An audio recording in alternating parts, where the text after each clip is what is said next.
Welcome to the Law Firm Growth Podcast, where we share the latest tips, tactics, and strategies for scaling your practice from the top experts in the world of growing law firms. Are you ready to take your practice to the next level? Let's get started.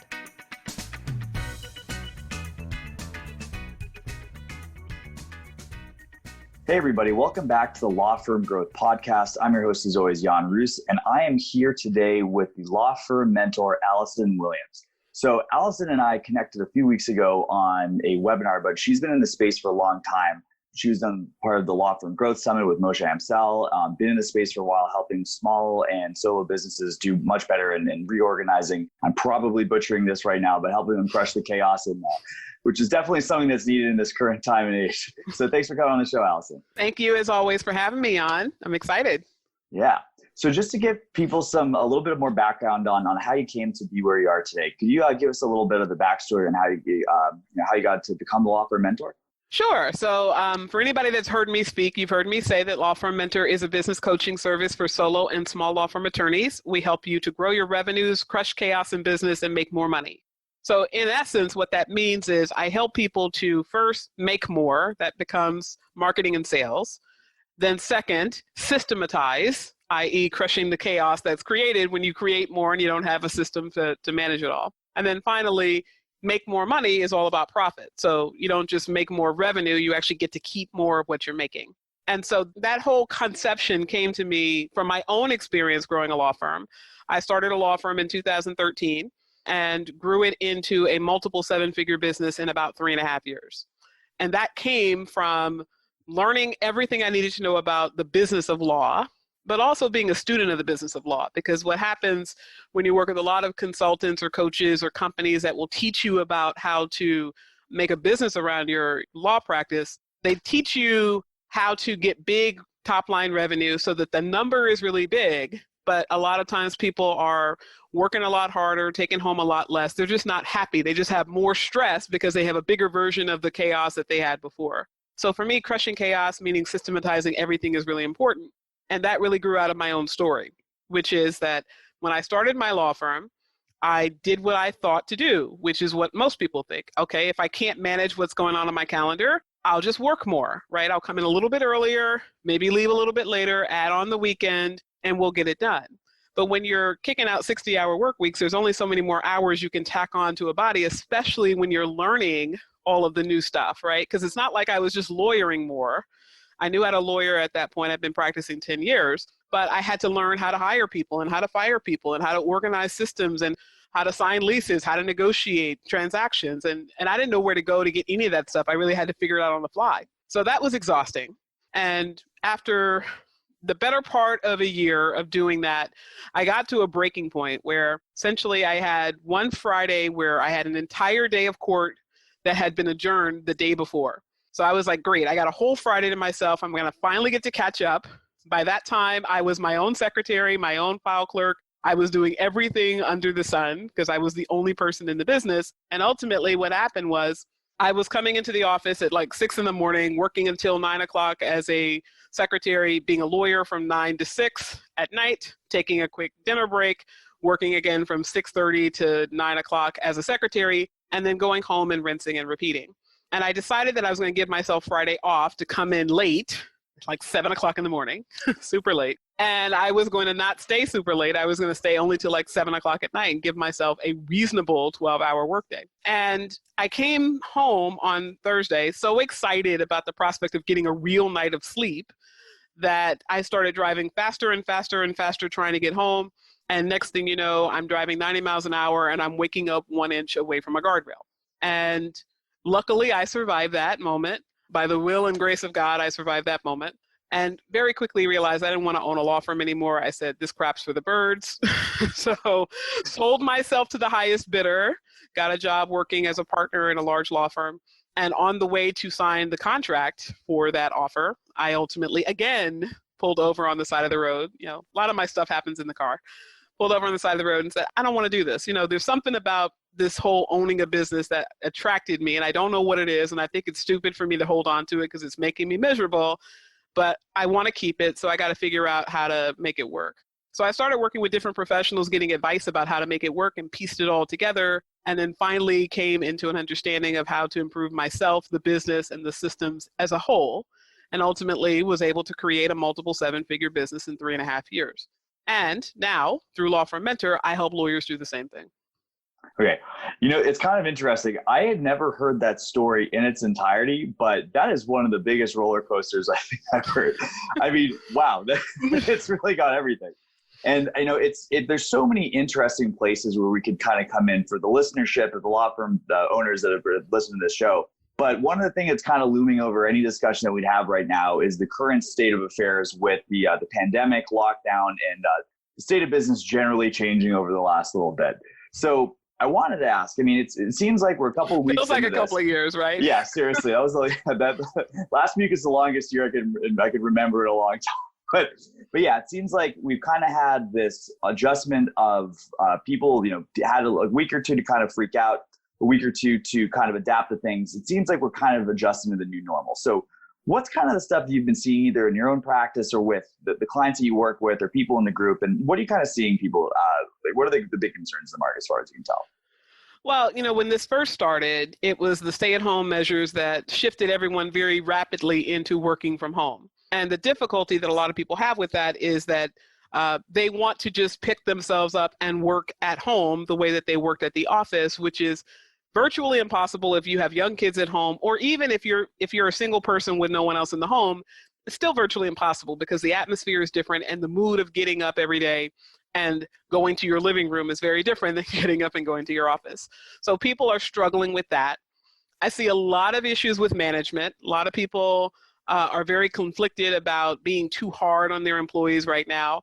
I certainly don't advocate being hard on people, but I take a very matter-of-fact approach. I think you ought to be honest with people about how grave the situation can be. May not necessarily be there in your jurisdiction, but it could be. And that people need to be empowered, that they have a way of contributing to the success of their company. Frankly, I think babying people and saying, well, if you don't want to put on, your clothes, or if you don't want to put on makeup, or if you don't want to see a client, you don't have to because I feel bad for you because of this pandemic. The reality is if you don't get the work done, the money's not going to be there.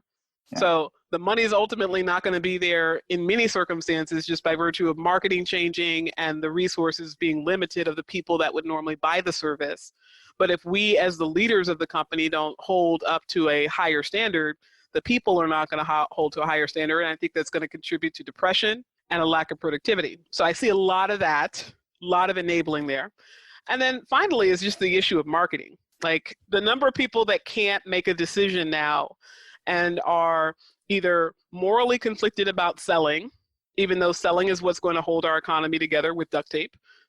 Selling is what's going to move money through the economy. Selling is what's ultimately going to help our families. People feel a lot of conflict about that. And they also don't know what to say. So there are a lot of lawyers that are kind of getting out in front of the masses on Facebook Lives or scheduling webinars, getting people information, which is great, but they're not also saying, and when you have this problem, we're here to help, and let's talk about how we can get on the phone and serve you. There's almost like a double binding message of, I want you to know how great I am, but I don't want to be insensitive and ask you to purchase my service right now, which of course is the exact opposite of what people need to hear. They need to hear that no matter how bad your situation is, we can help you even through this bad time. You really just have to get on the phone with us or come into our office. Obviously, you can't physically come in, but depending on where you are, you might be in your office so they can see your office. But you need to connect with people. And there are a lot of lawyers out there right now that are just kind of questioning, when can I start selling again? When are things going to lighten up again? And not knowing that is causing a lot of just kind of emotional incapacity. People are just shutting down and saying I'm going to hunker down and stick my head under the blanket and hope for the best. And, I'll use this time productively by working on things that don't make money. And I will hold on to the idea that I shouldn't make money because God forbid anyone look at me and say that I'm an evil human being that's trying to support my family. So a lot of that. Yeah, it's a lot to kind of unpack. And I'd kind of want to start from the position of mindset, because I've seen some people that are, aside from the people that are sticking their heads, this is a funny story. So I had a friend of mine, I hope he doesn't listen to this podcast, but he was talking about, we're going to get a campaign launch for him. And he said, moving into the back of the office at the beginning of April, And after we get everything moved in, this is in Manhattan, by the way. He said, once everything's back to normal, we'll get to going. And I was like, yeah, all right, I guess we'll see then. And again, it's like, that's kind of the situation. But for people that have kind of accepted the fact that this is going to be here to stay, what would you say to the people who aren't confident enough to go out there and serve the market? What kind of mindset and head trash do people have to get out from under in order to kind of take this first step? Well, I mean, the first thing I think you have to realize is that as scary as this is because of how big it is really nothing that we as a humanity haven't encountered before, which basically means we have had H1N1, we have had Ebola, we have had polio, we've had viruses that have made their way around the world.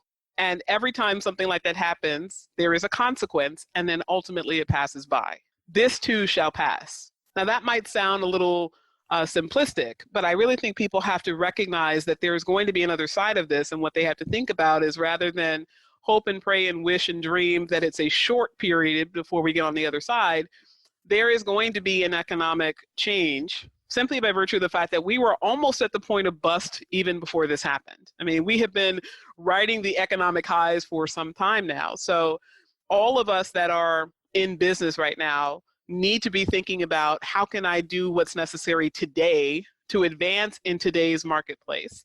And part of that means taking a step back and saying, even though it's scary right now, even though I don't know how I'm going to hold on to the people that I have, or I don't know how I'm going to deliver the way that I was delivering before, I don't know if my rates have to change, I don't know if my clients are going to be able to withstand economic pressure. All of those things have to be taken into account, and then you have to move forward, presuming to some degree, worst case scenario, right? We always plan for the worst and then hope for the best. So as we start planning for the worst, you can be very nimble in creating strategies, especially as a solo or a small law firm attorney. I mean, we have a great advantage that I don't think a lot of people are seeing, which is we have the ability to more easily become remote. And we were typically in the place of being more scrappy with technology because we didn't have a big budget. A lot of what we can do in terms of marketing is using our voice to craft our message in a more effective way rather than just throwing out ad dollars to hope that, bodies will see it, the eyes will see the message and get on our website. So we have a lot of advantages, but if you don't see this circumstance as an opportunity for you to look for the advantage and then create a way around it, you're going to probably fall into a depression about the fact that you're losing things that you have no control over. You're losing your way of life. You're losing some of your autonomy. And when that happens, then you have two things to overcome. You have to overcome the economy and its current circumstances, and you have to overcome yourself. So for people that are able to get themselves into the right headspace, and I think one of the things you mentioned was a lot of this stuff too, and you see these going out. So it's kind of tough for us to see right these days, people who haven't had a message that's gone out to their list regarding COVID-19 or having a banner that's on their website. And it's kind of an interesting little twist I've seen is I see more and more people going on live on platforms like Facebook and LinkedIn.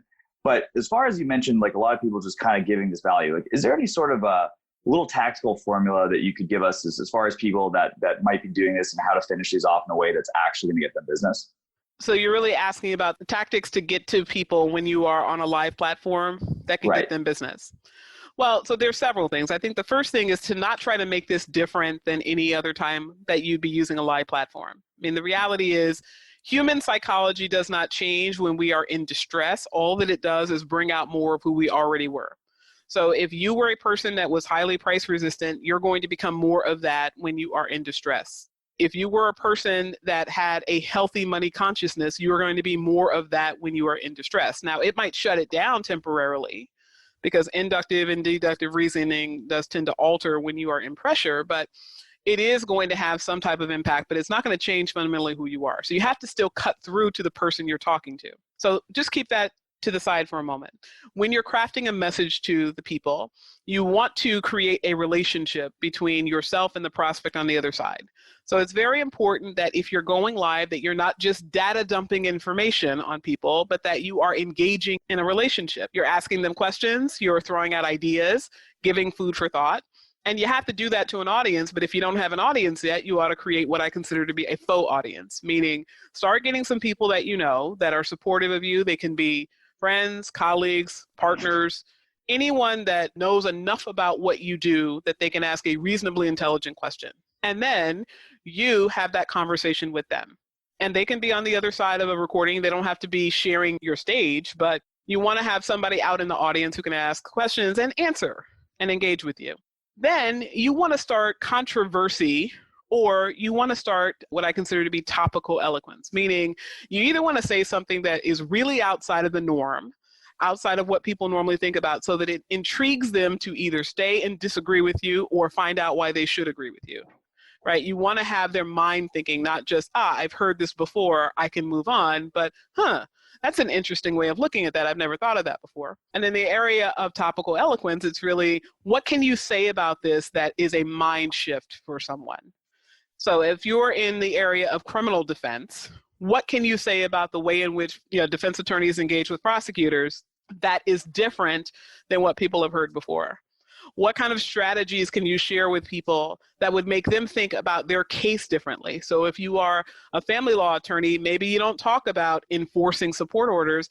Maybe you think about ways that people can horse trade. Okay, you don't have cash today. Maybe you can give me something else so that we can take care of the child until you get your job back, right? These are things that people are not necessarily thinking about, but if you start giving them information, ideas, innovation that they have not contemplated before, they will not only see you as an expert, they will also see you as a resource. And when people start thinking of you as the resource for information, then when they have a problem, they're going to come find you. So you don't have to cut through all the noise. You become the only voice that's saying what you're saying. So that's another way of getting people and connecting with them.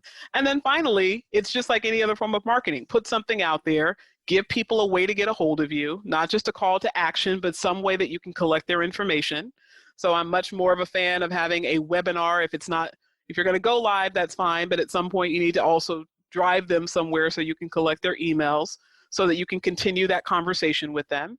And then from there, once you have continued that conversation, be direct and ask them, if you're having a problem with this, or if you sought my newsletter, if you show up weekly for my live, I know that you're dealing with something that's drawing you here. What is it? Let's see what I can do to help you.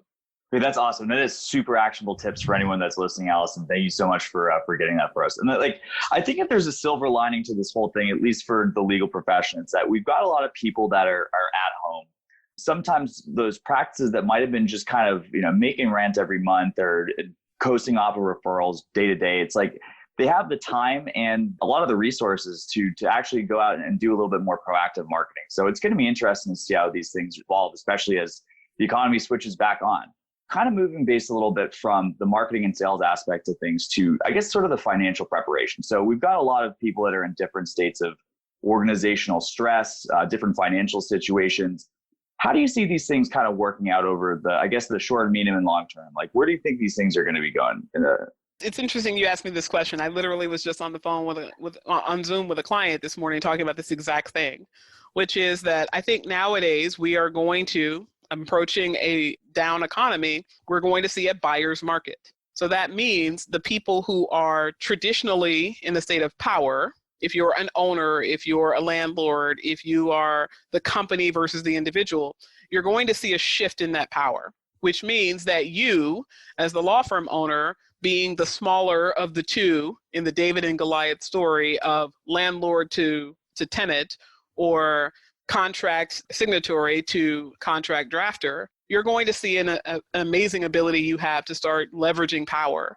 Because I recently saw a petition that went out online where people were banding together and say, let's none of us pay rent because the landlord could not possibly evict us all at once. And there's something to be said for that. While I certainly don't advocate that position, just to be clear, I'm certainly as a lawyer not advocating that. But just recognize the power that you have. A lot of times people are so embarrassed over the idea that they can't afford, or that they had to negotiate, or that they have to ask for a payment plan. But so many more people are in that position now that I think those that are used to being able to say, no, honor my contract or I'll sue you, are not in that same position anymore. So you can go to your landlord and ask for either a rebate on rent or a restructuring. And maybe you want to go to your landlord and say, let me out of my lease and I'll pay you for a period of time, a set amount. But after that, you're on your own. You release me so that I don't have a judgment for non-payment for some period of time that you'll never collect on. And in the meantime, I can go operate my remote office, which gives me the opportunity to save $5,000, $10,000, $15,000 of rent, depending on the size of the firm, because now we've gotten used to working remotely. We're also going to see lawyers that are going to have the opportunity to restructure the way that they compensate people. So while a lot of people have thought about independent contractor work as freedom from having a traditional 9 to 5, it gives you flex time. There are governments that look at that as oppressive and saying you're hiring independent contractors, so you reduce your taxation on payroll taxes and you reduce your benefits. You're not paying health insurance and things like that for those individuals.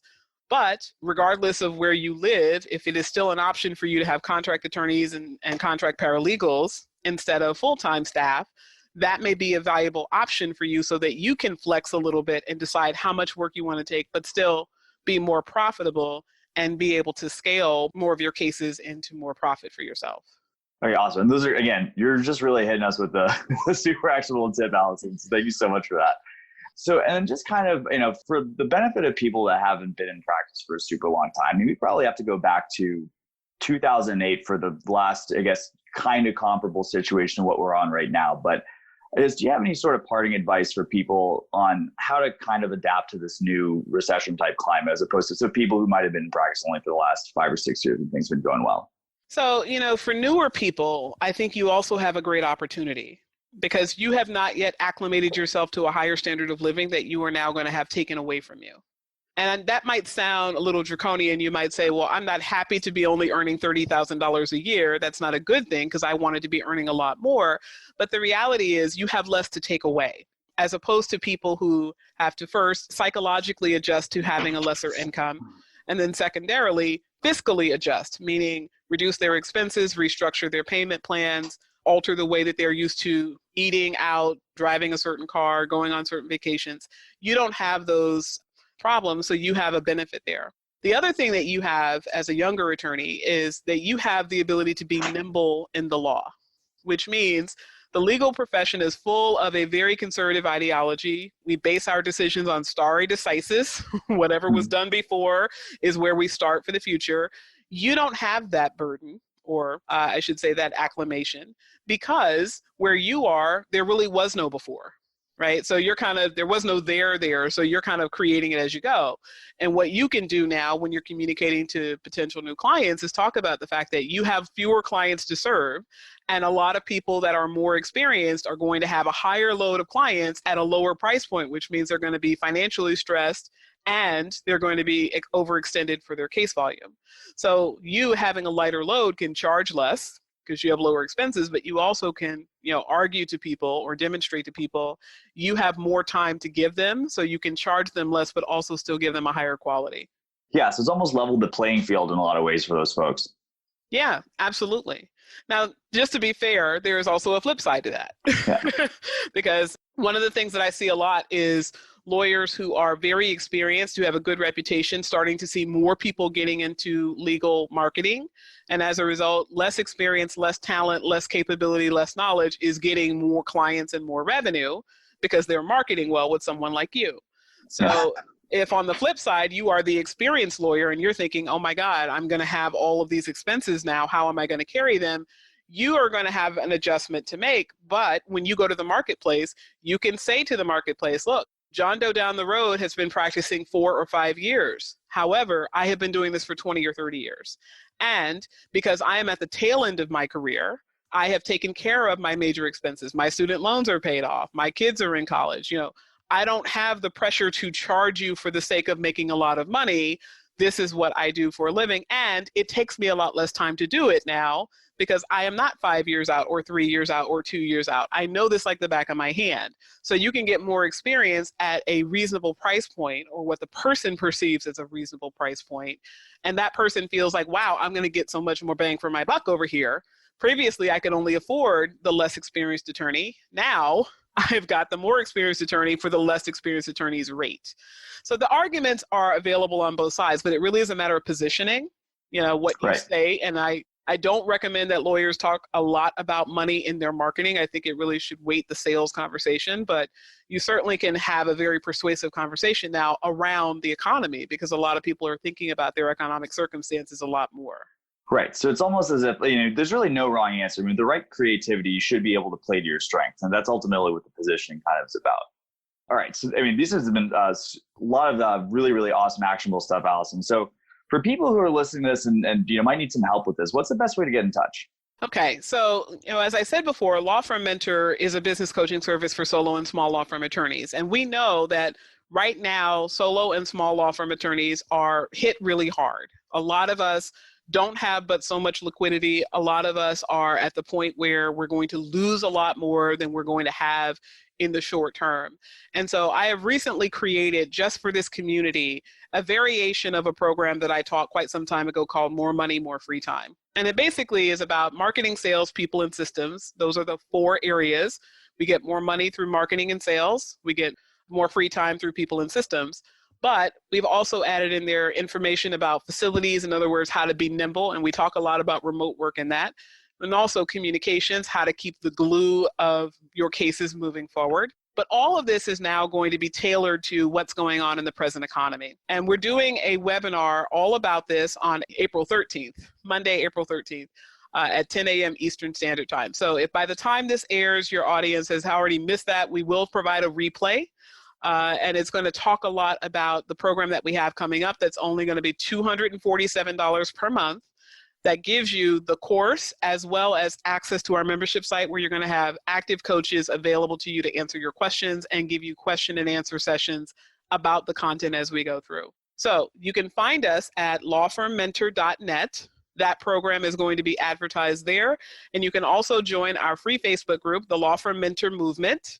If those of you that are on Facebook, you can just type in the search, Law Firm Mentor Movement, in the search bar. You'll find us there. And you can always reach out to me directly at 908-810-1083.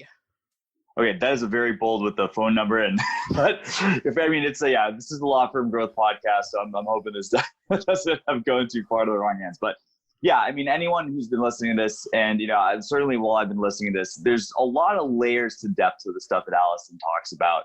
And if you didn't pick that up, I'd super encourage checking out more of her stuff. And once again, thank you so much for sharing all these great tips. People obviously need it right now. Super appreciate having you on, Allison. Well, thanks for having me on. This was great. I love talking about this stuff, and I love helping solo and small law firm attorneys because, frankly, I'm one of them. All right, awesome. So, all right, thanks again, Allison. And that'll be it for this week. And we'll see you guys all on another episode of the Law Firm Growth Podcast.